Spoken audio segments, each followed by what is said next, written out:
بسم اللہ الرحمن الرحیم۔ اسلامی کسی چینل کے محترم ناظرین، السلام علیکم ورحمۃ اللہ وبرکاتہ۔ حضرت جابر بن عبداللہ رضی اللہ تعالیٰ عنہ سے روایت ہے کہ ایک مرتبہ ہم نبی کریم صلی اللہ علیہ وآلہ وسلم کے ساتھ سفر کر رہے تھے۔ آرام کی غرض سے حضور پاک صلی اللہ علیہ وآلہ وسلم ایک کھجور کے سائے میں بیٹھے تو اچانک ایک کالا سانپ آپ صلی اللہ علیہ وآلہ وسلم کے پاس پہنچ کر اپنا منہ آپ صلی اللہ علیہ وآلہ وسلم کے کان کے قریب لے گیا۔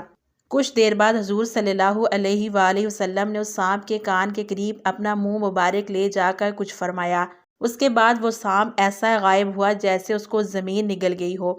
ہم نے عرض کی، یا رسول اللہ صلی اللہ علیہ وآلہ وسلم، ہم اس سانپ کو آپ صلی اللہ علیہ وسلم کے قریب دیکھ کر ڈر گئے تھے۔ تو آپ صلی اللہ علیہ وآلہ وسلم نے فرمایا کہ وہ جانور نہیں بلکہ جن تھا۔ یہاں سورت کی چند آیات بھول گیا تھا، انہی آیات کی تحقیقات کے لیے جنات نے اسے بھیجا تھا۔ تم لوگ موجود تھے اس لیے وہ سانپ کی شکل میں آیا۔ اس کے بعد حضور صلی اللہ علیہ وآلہ وسلم ایک گاؤں میں پہنچے۔ وہاں کے لوگوں نے عرض کی، یا رسول اللہ صلی اللہ علیہ وسلم، اس گاؤں کی ایک خوبصورت عورت پر ایک جن عاشق ہو گیا ہے۔ اس نے اتنا پریشان کر رکھا ہے کہ وہ نہ کھاتی ہے نہ پیتی ہے، بس مرنے کے قریب ہے۔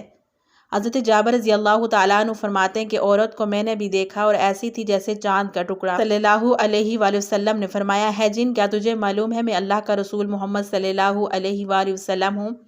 تو عورت کو چھوڑ کر یہاں سے چلا جا۔ یہ سنتے ہی وہ عورت صحت یاب ہو گئی، ہوش میں آنے پر اپنا منہ ہم سے چھپانے لگی۔